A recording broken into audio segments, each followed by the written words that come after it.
Do you guys remember that one crime thriller series where a seemingly harmless woman, because she's just a cleaner, became a dangerous force of nature to be reckoned with?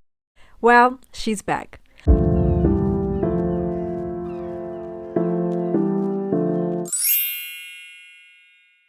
Hi everybody, welcome back to the channel. If you're new here, I'm so excited to have you here. Today we're going to recap season 1 of Unseen, because this upcoming Friday season 2 will be on our shores. So we're just going to use this video as a refresher, just for us to get up to speed so that we are locked in by the time Friday comes. I did do a video on this a while ago, so you can check it out if you are interested in that. Please do not forget to hit that subscribe button if you haven't already, and to please do engage with me in the comment section. I would really like to hear from you guys. Do let me know what you guys watch, what are you interested in, so that I can lean more into that. With all of that said, guys, let's do this. In the first season, we followed the protagonist Zenzi Mwale, who, being in the service industry, nobody seems to be taking much notice of or give much thought to. Big mistake if you ask me. Who was on a quest of finding her missing husband upon his release from prison. This leads her to meet some dangerous men in this underworld, and one of whom is known as Raymond, an associate of her husband, who also wanted to take advantage of this superpower after she leaves a trail of lifeless men in an effort to protect herself, to do some of his shady biddings. One of her employers is an author, and he was inspired by this invisibility, if you will, a look into these women who come into their homes to just fulfill their duties, but after that they know nothing about. He wanted to turn that into a book with the same title of this series, Unseen. To the publishers, this idea is not profitable enough, because again it supports the notion of nobody cares for these women. He becomes an accomplice as well when she tries to get away from the law enforcement. At the beginning, she had a rocky relationship with her sister, who was looking down on her choice of lifestyle. But as the time progressed, tables turned and she started to become a support system for her sister, because there was a time we got flashbacks of their childhood and they grew up under very unfortunate circumstances, and Zenzi became the protector in that time.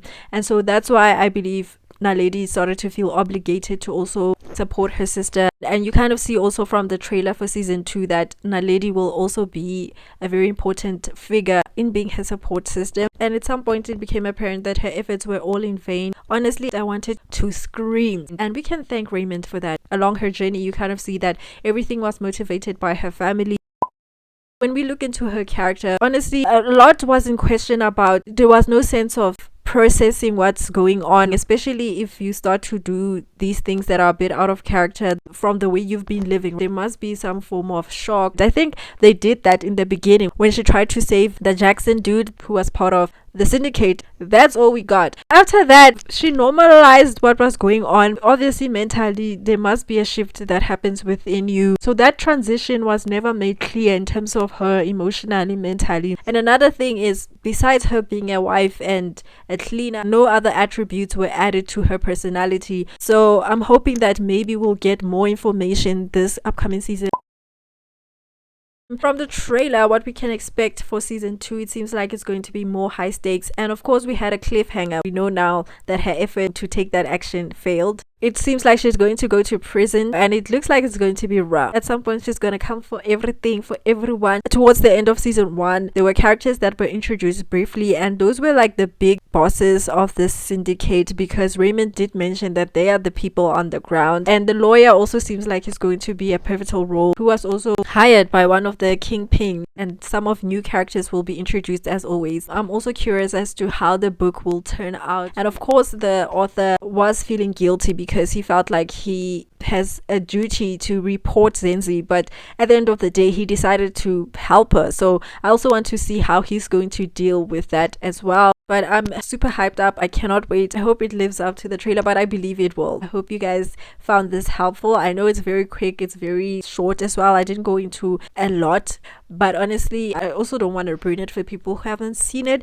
But I believe that these are the important stuff that you have to keep in mind when we watch the second one. Are you going to be tuning in this upcoming Friday, which is on the 2nd of May? That's it for today's video. Don't forget to hit that subscribe button, to hit the like button, and to comment. Please do comment, do engage with me. I would really like to hear from you guys. Thank you so much for being here. I'll see you guys next time.